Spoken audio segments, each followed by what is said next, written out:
자, 여러분 안녕하세요. 황진범입니다. 자, 이번 제 10강 유형자산 파트 한번 시작해 보도록 하겠습니다. 유형자산은 두 개의 파트로 나누어서 진행할 예정이고요. 일단 첫 번째 장은 감가상각비까지 할 예정이고요. 감가상각비까지 다 못할 수도 있습니다. 시간이 오버되면은 감가상각비는 이제 두 번째 파트에서부터 시작하도록 하겠습니다. 자, 유형자산입니다. 유형자산은 비유동 자산 중에 이제 영업 목적으로 사용하는 자산이고요. 유형자산은 사용 기간이 1년을 초과해 사용해야 됩니다. 두 번째는 영업 목적으로 사용을 하는 거고요. 형태가 있는 자산이라고 보시면 돼요. 형자가 형자에 있을 유자의 한자이기 때문에 그래서 형태가 있는 자산이라고 보시면 돼요. 그래서 영업 목적으로 쓰는 자산으로 보시면 됩니다. 자, 그래서 첫 번째 줄에 한번 읽어볼게요. 유형자산은 1년을 초과하여 사용, 영업 목적으로 사용, 경제적 효익이 발생하는 것으로 형태가 있는 자산입니다. 유형자산은 토지, 건물, 구축물, 기계장치, 건설 중인 자산, 비품으로 분류한다. 이제 그 유형자산에 해당하는 이 개정 과목은 대략 한 10가지 정도 있어요. 그래서 뭐 많이 쓰이진 않고 이제 필요한 개정 과목 몇 개만 쓰인다고 보시면 되겠고요. 그래서 제가 이제 작성하는 유형자산 이제 생애주기 이 순으로 오늘 내용을 설명할 예정입니다. 자, 첫 번째는 이제 취득을 해요. 그러니까 취득하고 취득 부대 비용 포함해서 이제 우리가 사용을 하죠. 두 번째는 사용하다 보면은 뭐 고장도 나기 때문에 수선 유지비가 좀 들어가요. 그래서 들어가면서 그다음 12월 말자가 되면은 이제 매 기간에 이제 가치가 떨어지는 감가상각을 계산합니다. 건물 같은 경우에는 20년, 기계장치인 경우에는 10년, 뭐 비품인 경우에는 5년, 차량인 경우에는 5년, 뭐 이렇게 해서 이제 정해놓고 하고요. 그래서 이제 더 이상 이제 쓰다가 이거는 이제 안 되겠다, 새로운 걸 사야 되겠다라고 하면은 처분 폐기를 하는 이제 사람의 생애 주기랑 거의 똑같다 보시면 돼요. 그래서 유형자산이 태어나가 이제 사용을 하면서 수리하면서 이제 쓰고 또 시간이 지나면은 가치가 떨어지고 또 오래 사용함으로써 이제 못 쓰게 되는 이제 결국은 이제 처분하거나 폐기를 해야 되는 경우에 이제 기계장치 또는 이러한 차량의 생애 주기라고 보시면 되는 거예요. 그렇기 때문에 이 순대로 한번 진행하는 걸로 하겠습니다. 자, 유형자산의 종류입니다. 자, 종류는 대략 6가지 정도 있고요. 뭐 그 외에도 개정 과목이 뭐 공구와 기구 뭐 등 개정 과목이 몇 개가 좀 있어요. 뭐 구축물도 있고요. 근데 잘 안 쓰이다 보니까 사실 이 부분은 그냥 이제 뺀 거고요. 그 이제 공구와 기구는 주로 이제 생산 이제 현장에서 이제 쓰이는 거고, 구축물은 뭐 하수도 뭐 공사라든지 아니면은 뭐 온수 배관 공사라든지 뭐 이런 거 생각하시면 돼요.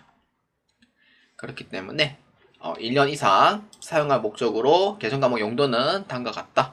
토지, 건물, 기계장치, 비품, 차량 운반구, 건설 중인 자산 이렇게 보시면 됩니다. 그러니까 용도는 그냥 이것만 보세요. 자, 두 번째 유형자산별 취득입니다.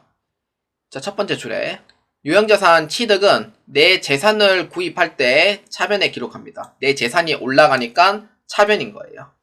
그래서 취득하면서 취득세, 중개 수수료, 운반비, 하역비 등 등록면허세 등 해당 부대비용의 유형자산 개정 과목의 차변에 포함하여 기록한다.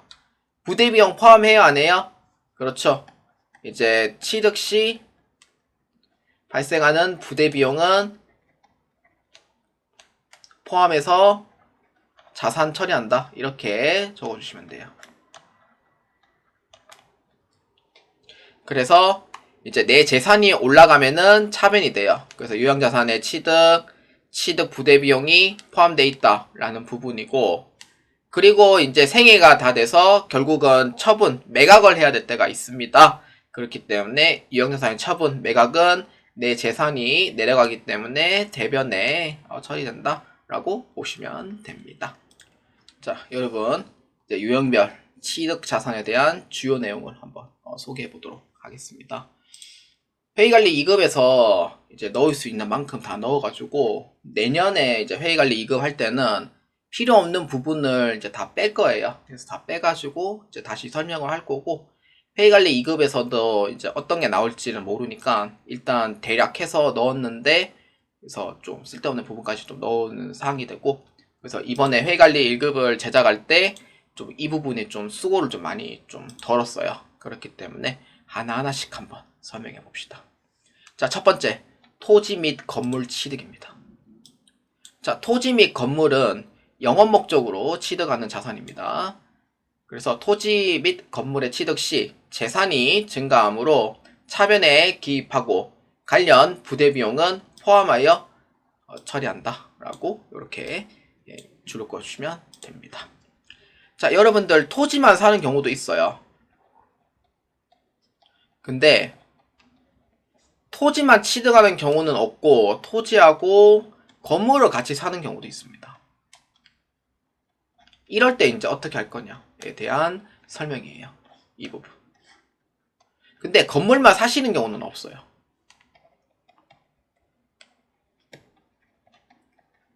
왜냐면은 이렇게 땅이 이렇게 있으면은 땅 소유가 예를 들어서 김모씨다.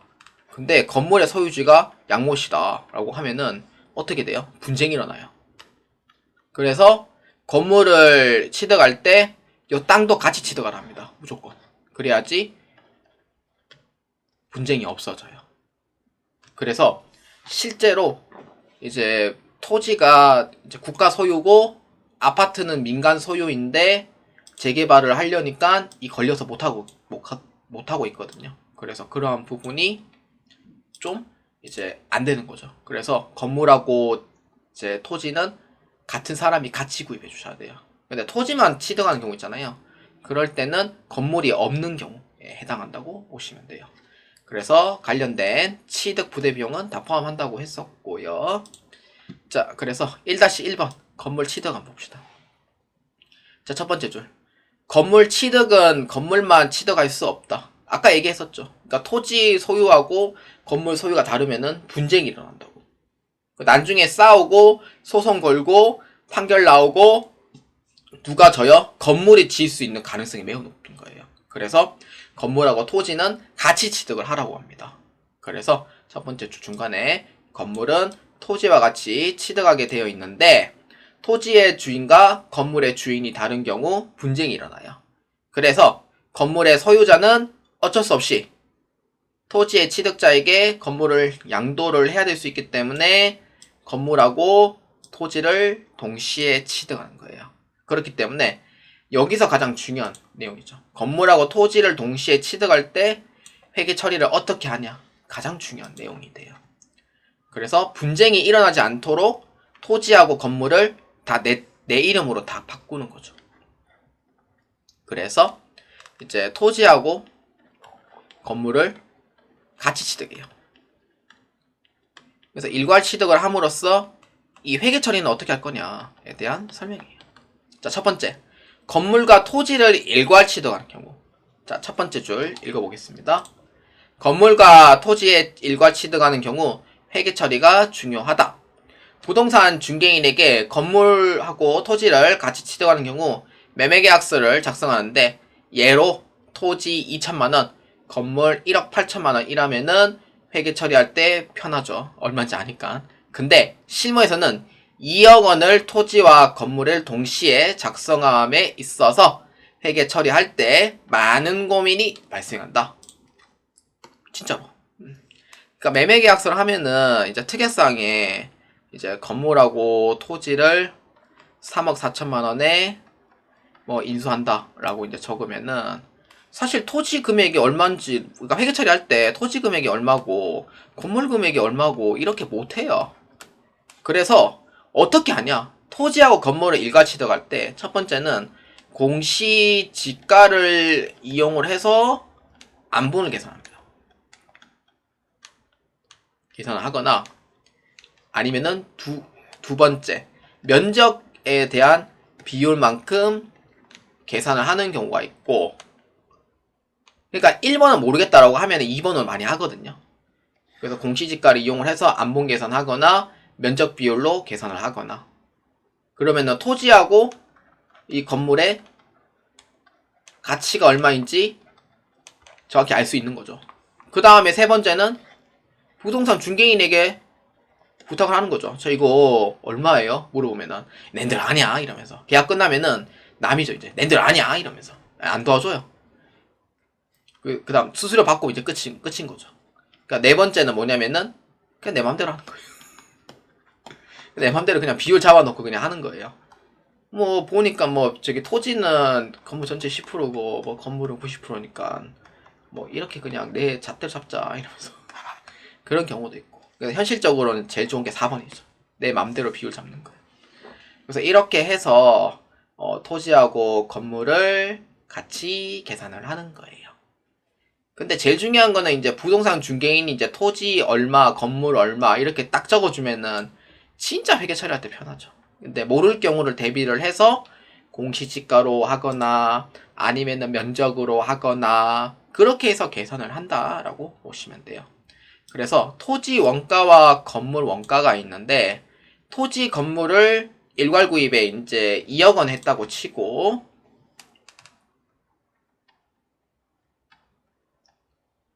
토지의 금액이 8천만 원인 거예요.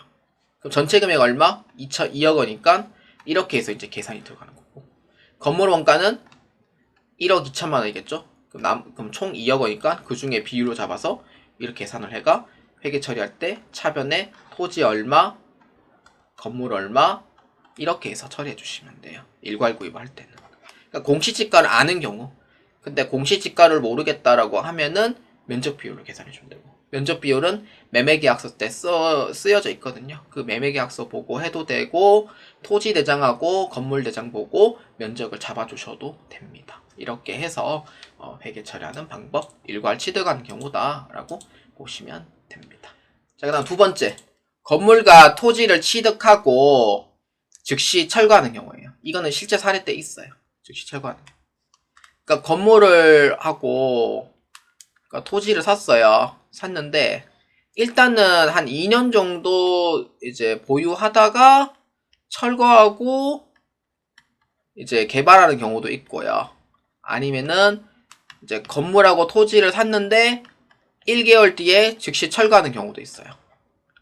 그러니까 건물이 너무 오래돼가지고 이 건물을 도저히 못 쓰겠으니까 아예 철거하고 그냥 새로 만들 목적으로 하는 경우도 있어요.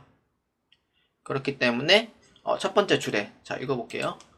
건물과 토지를 동시에 취득하고 즉시 철거하는 경우에 존재를 합니다. 이 경우 건물을 즉시 철거하면 남은 것은 토지밖에 없어요. 없기 때문에 토지의 취득가액에서 포함하게 된다. 이 부분, 자 별표침. 왜냐면은 이 건물과 토지를 취득했잖아요. 그러면 건물을 철거시켰잖아요. 그럼 뭐만 남아있어요? 그렇죠. 밑에 있는 토지만 남는 거예요. 그래서 토지에 있는 금액을 다 포함시키는 거예요.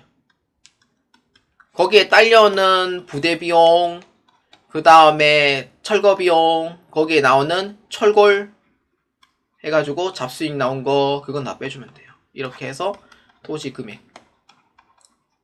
이렇게 해서 결정해주면 되는 거예요. 그렇기 때문에 건물과 토지를 일괄 취득했죠. 건물을 부숴버렸죠. 남은 건 뭐냐? 땅밖에 없는 거잖아요. 그래서 땅 금액에 다 몰빵을 해주시면 된다. 이렇게 보시면 됩니다. 자, 예제 한번 볼까요? 자, 11월 29일자 대구 중구에 8층짜리 빌딩을 취득하기 위해서 공인중개사에 의뢰해가지고 토지 2억, 건물 20억 원을 취득하고 공인중개사 수수료, 취득세, 등록면허세, 소유권 이전 비용 등 1억 원을 보통예금으로 납부를 합니다. 그러니까 뭐 부대 비용은 이제 다 포함하는 거죠.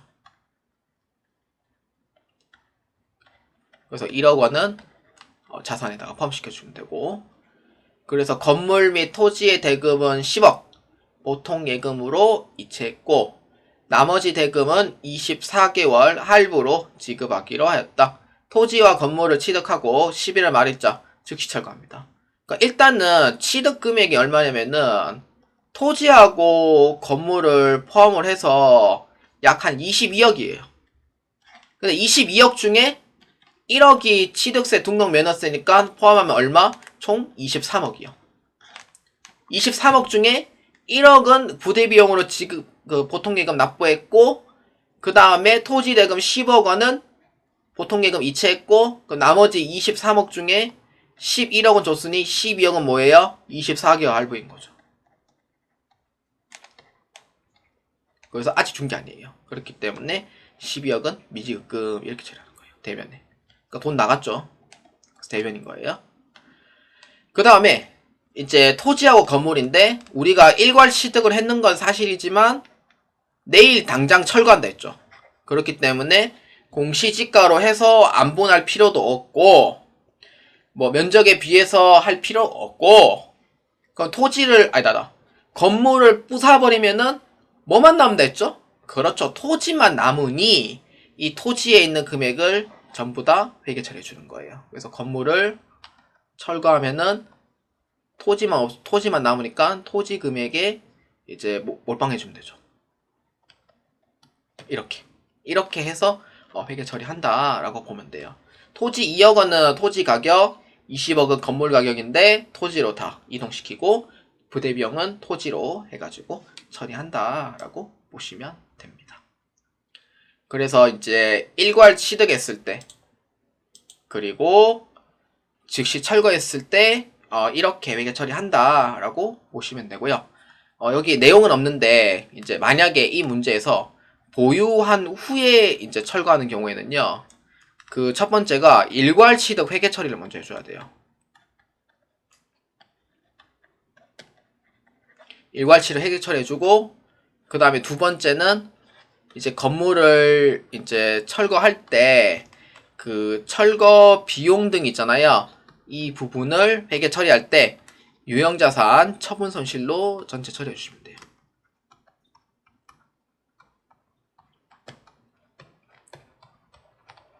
그러니까 이거는 보유한 후에 철거니까 여러분들 이거는 참고로 그냥 알아두시면 됩니다. 자, 그 다음 두 번째 차량 운반구의 취득입니다. 차량 운반구는 첫 번째 줄에 취득 시 내 재산이 올라감으로 차변에 입력을 합니다. 관련 부대비용, 번호판, 소유권 이전, 취득세 등 부대비용은 차량 운반구 금액에 포함해서 처리하고요. 그 다음 여기서 주의할 점이 있어요. 차량 보험료는 별도의 비용을 처리하셔야 돼요. 그래서 이거는 좀 주의해 줄 필요가 있습니다. 그래서 차량 운반구 취득은 이제 예제를 보면 이렇게 보면 돼요. 영업 목적의 차량이 필요하게 되어 포터트럭 1톤 2천만원에 취득하고 번호판, 소유권 이전, 취득세 등 100만원은 보통예금으로 이체합니다. 차량은 할부 36개월로 하기로 결정합니다. 그러니까 취득 부대비용 있죠. 취득 부대비용은 비용이 아닌 차량 운반구에 포함을 한다. 이렇게 보시면 되고요. 그래서 취득한 금액 차량 운반구는 내 재산이 올라가니까 차변에 기입을 해주시면 됩니다. 아직 차량 대금은 준 게 아니니까 대변에 미지급금 처리하면 되고 그 다음에 보통예금 100만원만큼 대변에다가 처리해 주시면 되겠습니다. 자, 그 다음에 이 내용을 확장을 해서 이제 2-1번에 해당하는 내용입니다. 차량 취득 시 공채 취득을 하는 경우입니다. 공채는 지방자치단체 채권입니다.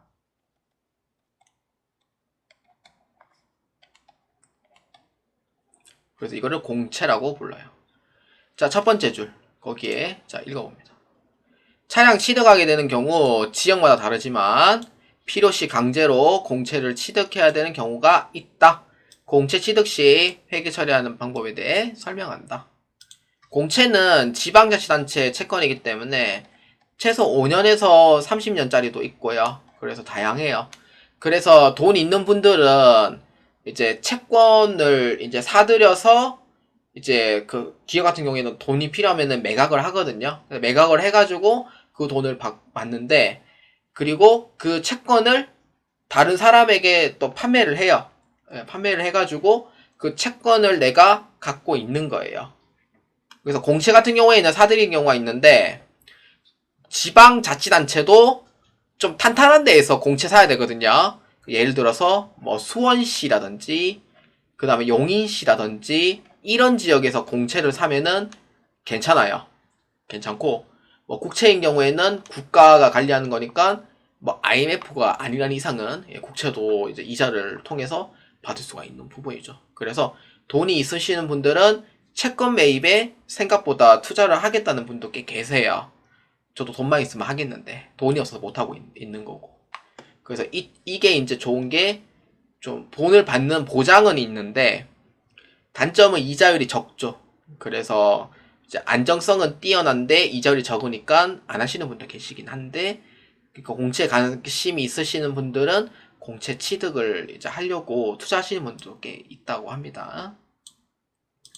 자, 그래서 차량 취득 시 공채는 5에서 20년으로 다양하고요. 공채는 여기 찍으면 돼요. 지방자치단체에서 구입하는 것으로 공채를 보유하다가 필요하지 않은 경우 매각할 수 있습니다. 은행에다가 팔면 돼요.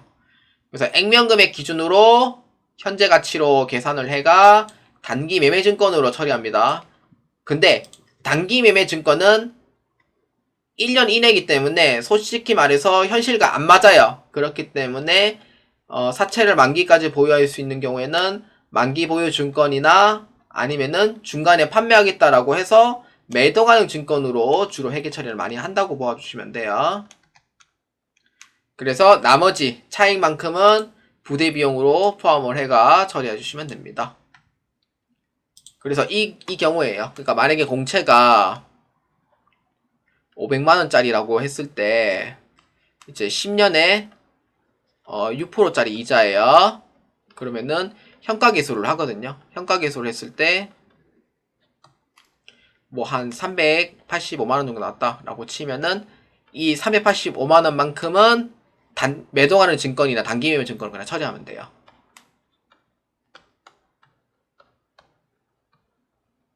처리하면 되고, 그럼 나머지 105만원 있죠?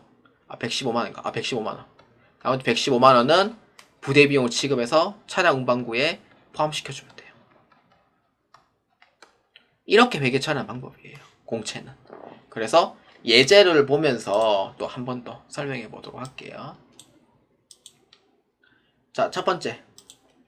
영업 목적의 차량이 필요하게 되어 포터트럭 1톤 2천만원에 취득하고 공채를 내 의사와 관계없이 강제로 취득하여 30만원 액면가액에 공정가치 24만원, 액면가액은 보통예금으로 이차였다. 공정가치를 매도하는 증권으로 처리합니다. 자, 그 공정가치 있죠, 현재가치. 이거를 매도하는 증권으로 그냥 처리를 하는 거예요. 24만원. 이렇게. 그러면은 액면금액과 공정가치의 나머지 차익 있죠. 차익 6만원. 6만원만큼은 차량의 취득 부대비용으로 지급해서 6만원만큼 이렇게 처리하시면 돼요. 그리고 액면가액은 보통예금으로 이체를 했고요. 그 다음에 차량은 아직 돈 준 게 아니니까 차량 운반구로 내 재산이 올라가되 돈 안 준 거니 미지급금으로 이렇게 처리해 주시면 됩니다. 그래서 이 분계도 분계 순서를 먼저 파악하고 해주시면 되는 거예요. 그래서 어렵지 않아요. 현재 가치 기준이 얼마냐에 따라 나머지 금액을 다 차량 운반구에 넣어주시면 되는 겁니다. 자, 그 다음 세 번째입니다. 건설 중인 자산 취득입니다. 유형자산의 자본에 대한 문제입니다.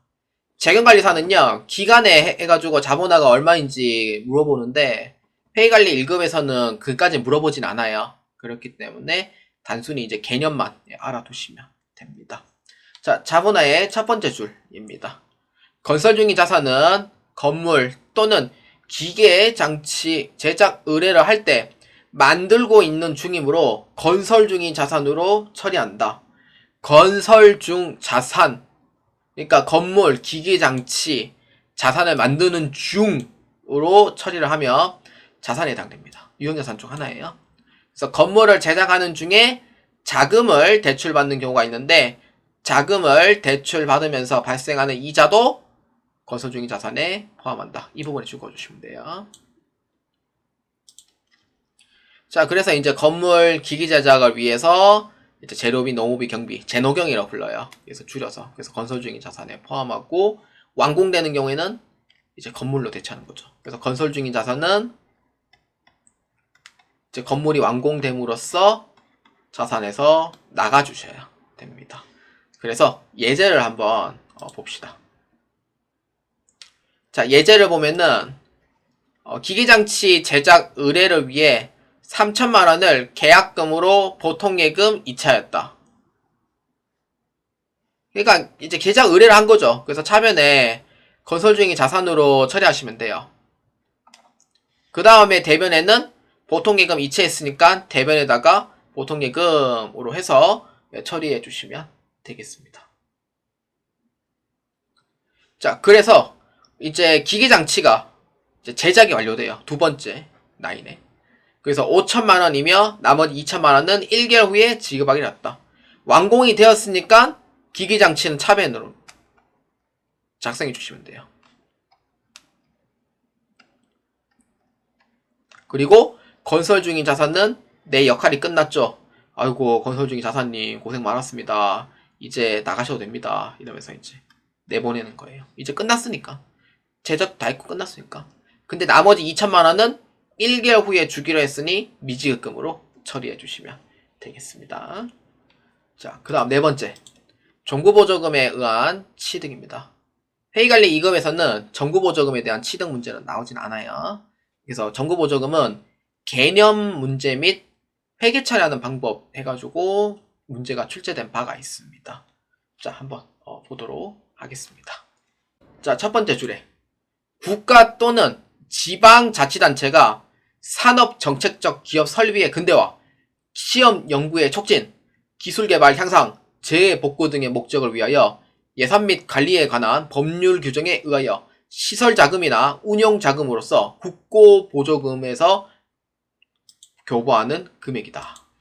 자, 그래서 국고보조금은요, 예전에 이걸로 가지고 횡령도 엄청나게 많이 했죠. 그래서 예산도 많이 줄였어요, 사실. 왜냐면 워낙 부정행위가 많다 보니까.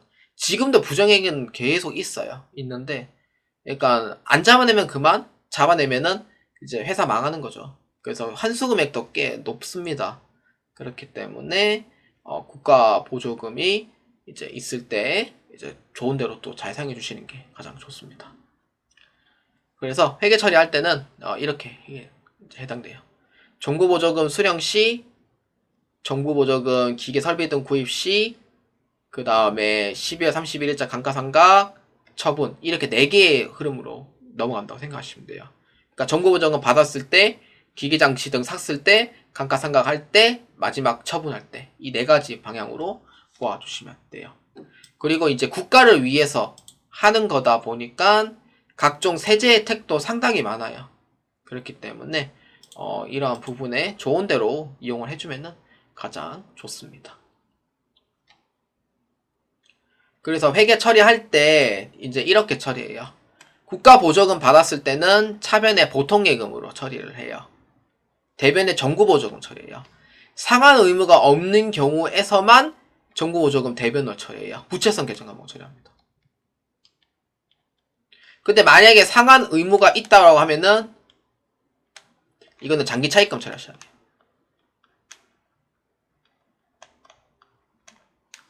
자, 그 다음 두 번째. 정부 보조금으로 기계장치를 취득하는 경우예요. 자, 취득했다. 그러면 똑같이 하면 돼요. 기계장치 취득했고, 보통예금 나갔고, 그러니까 통상적인 잔고 기록을 하면 돼요. 근데 대신 이 정부 보조금을 대체 분기해 주셔야 돼요. 그러니까 이 대변에 있던 정부 보조금 있죠. 보통예금 관련된 정부 보조금. 이 부분을 없애줍니다. 왜냐면은 기계야 샀는 동시에 이 정부 보조금은 끝난 거고, 대변에 정부 보조금이 따로 들어갔는데 이거는 기계 샀을 때 해당하는 정부 보조금에 해당이 돼요. 그래서 이렇게 표시를 합니다. 그러고 나서 감가상각하면은 그냥 똑같이 5년에 뭐 정해법이다라고 하면은 똑같이 그냥 상각 처리하면 돼요. 국고보조금도 같이 상각 처리해 주시면 돼요. 근데 국고보조금은 이제 직접법이 있고, 그 다음에 수익적으로 하면은 수익법 처리가 있는데, 이거는 이제 공공보조금 연수익이라는 개정 과목을 쓰고요. 직접법은 감가상각비에서 직접 빼는 방식으로 처리를 합니다. 그래서 이렇게 해서 처리를 하는 거고, 마지막에 이제 처분할 때는 똑같아요. 유형자산 처분하듯이 똑같이 하면 돼요. 그러고 나서 정부보조금이 남아있잖아요. 남아있는 정부보조금을 다 없애주셔야 돼요. 남아있는 거. 없애주고 나서 마지막 유형자산 처분 손익으로 처리해 주시면 됩니다. 뭐 이것도 뭐 구입하자마자 뭐 바로 뭐 이렇게 처분하고 이러면 안 돼요. 이건 또 조건이 있기 때문에, 그래서 이 조건을 잘 이행해 주셔야 되는 부분도 있습니다. 그렇지 않으면은 몇십 배 한수를 당하게 돼요. 그래서 이러한 순서다라고 보시면 됩니다. 자, 우리는 첫 번째 건물과 토지에 대해서 했습니다. 두 번째 차량 운반구에 대해서 했습니다. 세 번째 정부보조금에 대해서 했어요. 자, 그 다음에 네 번째 건설 중인 자산에 대해서 처리를 했습니다. 그 다음에 다섯 번째 교환에 의한 취득 자산입니다. 자, 이 문제는 회계관리 1급에서 8번 중에 대략 한 3, 4번 정도 출제되고 있는 문제다라고 보시면 됩니다. 자, 교환에 의한 취득 자산은요, 첫 번째 줄에 줄 것이면 돼요. 자산과 자산을 교환하는 회계 처리가 있다. 다른 종류의 자산을 교환하는 경우가 있고, 같은 종류의 자산을 교환하는 경우가 있는데, 이 경우 회계 처리 방법에 대해 설명합니다. 현실적으로는 이걸 교환을 안 해요. 솔직히 말해서 교환할 일도 거의 없고, 내 재산에 대한 시가하고 그쪽 시가하고 안 맞는데 내가 뭐 교환해줘야 돼 이유가 있냐고, 그런 거잖아요. 그래서 교환에 의한 취득자산은 관계기업이 아니면은 대체로 안 한다고 보시면 되는 게 맞아요. 그래서 이종자산에 대한 교환에 대해서 설명합니다. 이종자산은요, 이자가 다르다 라는 뜻이에요. 종이라고 하면은 그러니까 종류 이렇게 이제 생각하면 되고, 그러니까 자산의 다른 종류의 교환이라고 생각하시면 돼요. 그래서 이거를 이종 자산의 교환이라고 부릅니다. 한자어입니다. 그래서 이종 자산의 교환에 대해서 자 한번 설명해 볼게요. 자, 첫 번째 줄. 이종 자산은 다른 자산의 교환을 의미합니다. 교환. 그러니까 바꾸는 거죠. 체인지 이렇게. 그래서 이 경우 제공한 자산의 공정가치를 측정하여 공정가치가 불확실하다. 그래서 교환에 취득한 자산의 공정가치로 취득원가를 할 수 있다. 여기 줄 거면 돼요. 교환한 자산의 취득원가로 할 수 있다. 자산에 교환하는 과정에서 현금 수령이 있는 경우에는 현금 수령액을 반영, 취득원가를 결정해 주는 겁니다. 자, 글자 오타예요. 자, 봅시다. 그래서 이렇게 처리해요. 강남의 노른자 건물하고 서울 중심가에 있는 토지 교환하려고 해요. 이렇게. 이 경우 교환하되 공정가치로 계산해서 회계 처리합니다.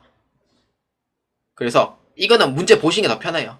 취득한 원가는 공정가치에서 현금 지급액을 더해줍니다. 더해주되 만약에 현금 받잖아요? 그럼 그건 빼주면 돼요. 그래서 공정가치로 하면은 차변과 대변에 있는 금액이 다릅니다. 그렇기 때문에 마지막에 유형자산 처분손익을 꼭 인식해 주셔야 돼요.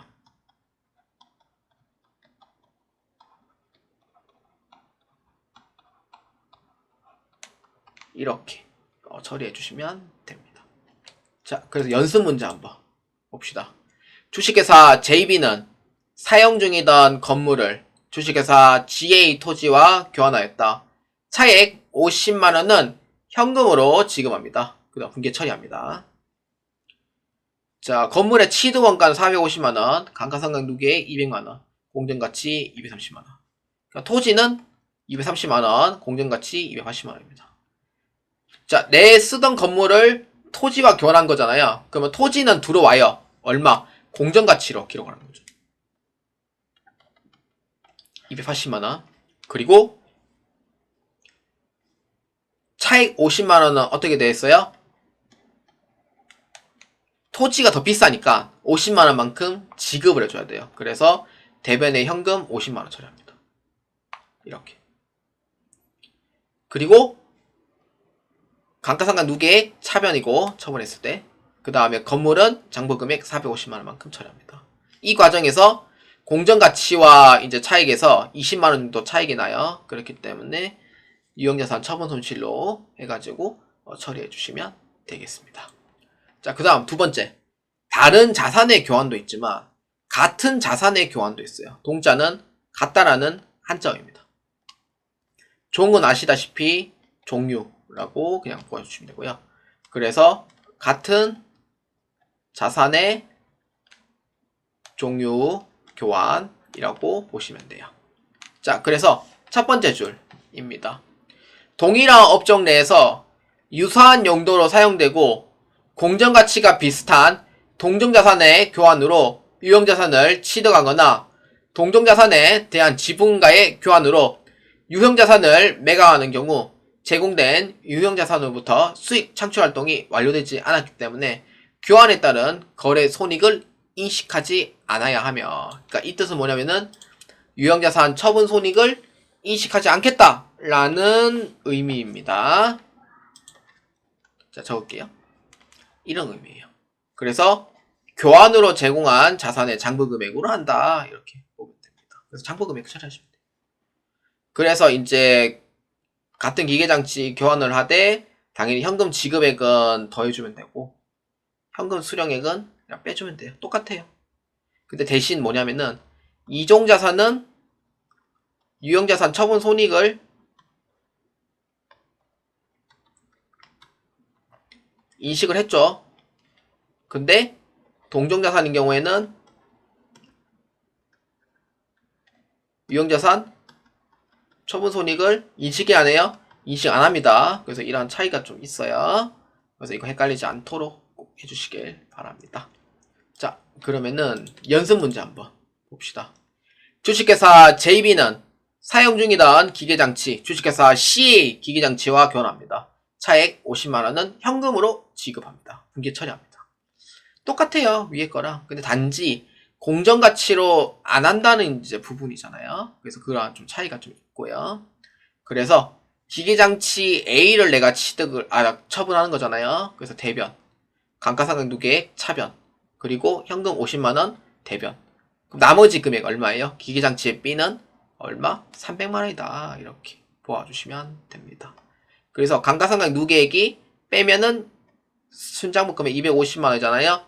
플러스 현금 지급액 50만원을 더해서 300만원 이렇게 해서 계산해 주시면 되는 거예요. 그래서 동종자산인 경우에는 유형자산 처분 손익을 처리를 하지 않음으로써 대차평균의 원리에 의해서 처리해 준다 라고 보아주시면 됩니다.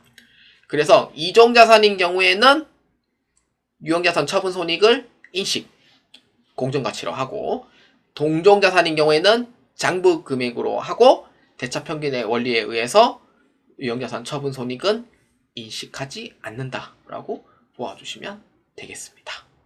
자, 그 다음 세 번째 파트입니다. 유형자산의 유지비용, 즉 수선입니다. 자, 이 부분도 의외로 많이 하죠, 회사에서. 자, 첫 번째 줄 읽어볼게요. 유형자산을 사용하다 보면 뭐 이것저것 수리해야 되는 경우가 있습니다. 그래서 건물은 도색해야 되는 경우 창문 교체, 유지보수, 기계장치는 기계 부품 수리, 차량 수리 등 해당한다. 유형자산의 수선은 자본적 지출과 수익적 지출로 나누어진다. 자본적 지출과 수익적 지출. 자, 좀 심하게 설명해 볼게요.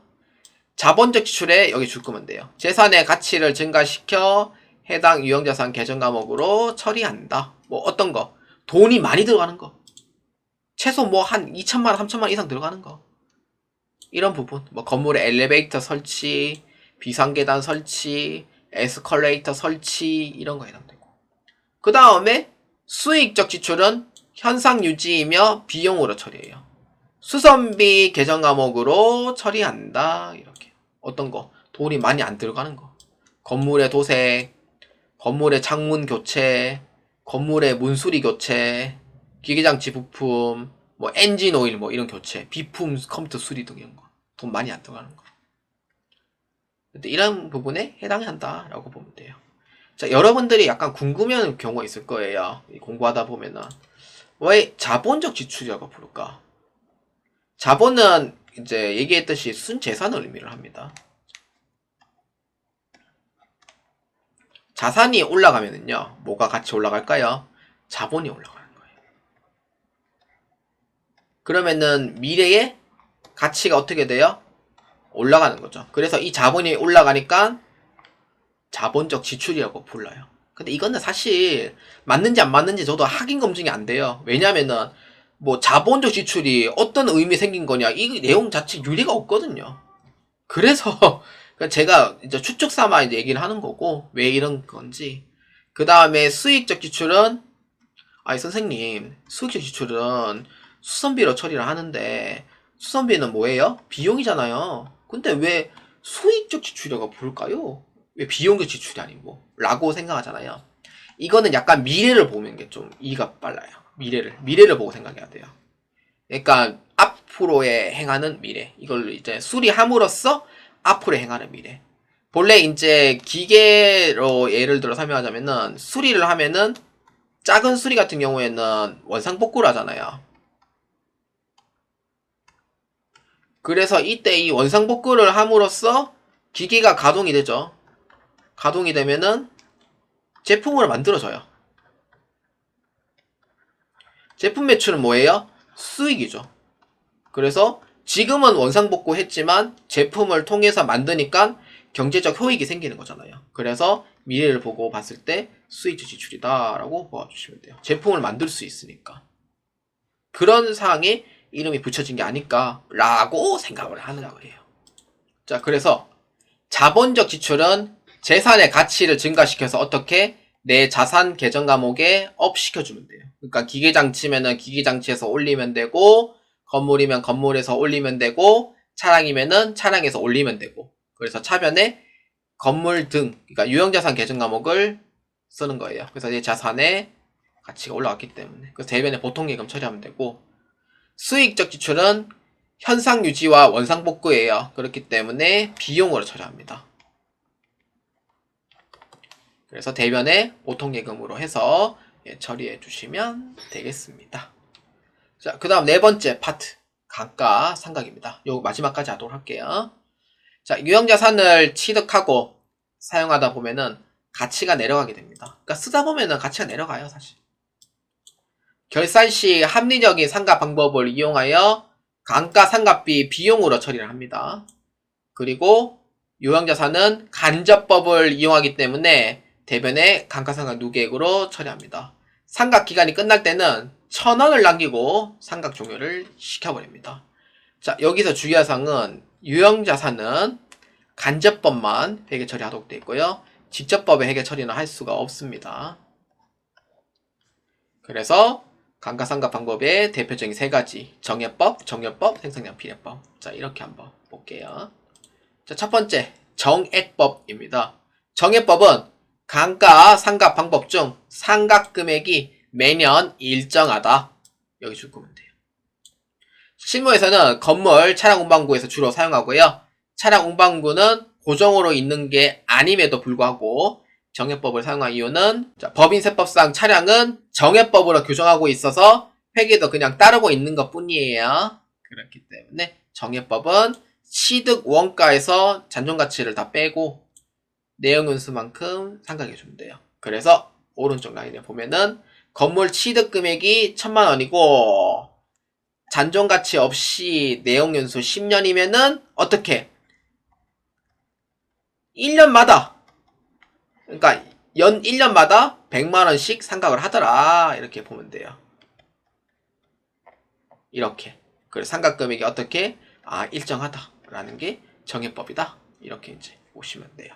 그래서 어렵지 않아요 정액법은. 그리고 만약에 1월 1일 취득이 아닌 뭐 7월 1일에 취득했다 라고 하면은 월할 계산해주면 돼요. 회의관리 1급에서 주로 월할 계산 형식으로 많이 나오기 때문에 월할 계산으로 해주시면 돼요. 자, 그 다음 두 번째, 정률법입니다. 정률법은 감가상각 방법은 초기에는 비용이 큽니다. 근데 시간이 지날수록 비용이 적게 되는 특징이 있어요. 그래서 정률법과 비교할 때 초기에는 정률법의 비용이 크지만 후기로 갈수록 정률법의 비용이 적다는 것을 알 수 있다. 볼까요? 정률법의 산식은 취득 원가에서 감가상각 누계액을 뺍니다. 잔존가치를 빼는 게 아니에요. 감가상각 누계액을 빼는 거고 거기에 정률만큼 계산해 주시면 됩니다. 이때 정률은 산식이 이렇게 되어 있긴 하지만 직접 찾으라는 문제는 안 나오기 때문에 이거는 그냥 알아두시면 돼요. 자, 그래서 예를 들어 설명해 볼게요. 1000만원짜리 기계장치를 정률 45%짜리의 내용연수 5년인 경우. 여러분들 이거 시험에서 출제하면은 1차 연도에서 문제가 출제 안 되고요. 2차 연도에서 얼마인지 그 산식을 찾는 문제가 나와요.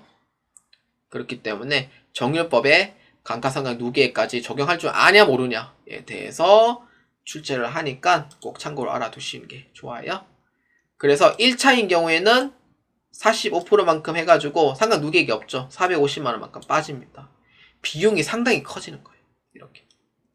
그 다음에 2차가 되니까 감가상각 누계 450만원을 빼고 적용해주면은 그만큼 45%만큼 또 내려갑니다. 247만 5천. 확 줄죠. 그러니까 초기에 이제 한 반 정도는 진짜 금액이 확 빠집니다. 그 이후부터는 금액이 작게 빠져요. 3차인 경우에는 1, 2차에 해당하는 감가상각 누계액 두 개 다 더해주는 거예요. 697만 5천원. 해서 45%만큼 계산해주니 136만 1,250원. 그럼 4차 금액은 1, 2, 3차 다 더해줘서 8336, 250에 해가지고 748, 688 이렇게 됩니다. 5차 연도는 1, 4차까지 다 모두 다 빼고 남은 금액이 411, 778 정도 남습니다. 자, 그러면은 여기서 중요한 부분. 이 5차에서 금액이 지금 4.1%만큼 지금 남았죠. 남았는데 이 금액은 어떻게 할 거냐? 이 금액이 4.1%가 남는 이유는 잔존가치 때문에 그렇습니다. 잔존가치는 취득 원가의 5% 정도 남겨놓고 설정을 걸어놔요. 그래서 마지막 연도에 잔존가치만큼 금액이 남습니다. 그렇기 때문에 5차에서는 어떻게 하냐면은 1000원을 남기고 그러면은 남기고 나머지 금액만큼 다 비용 처리해 줄 거예요.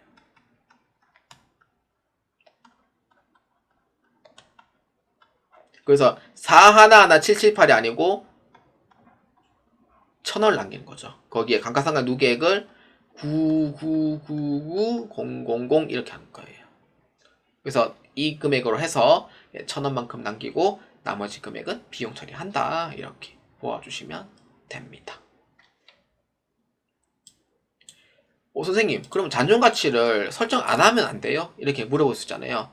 잔존가치를 0으로 하면은 정률이 0%가 나오기 때문에 계산이 안 돼요.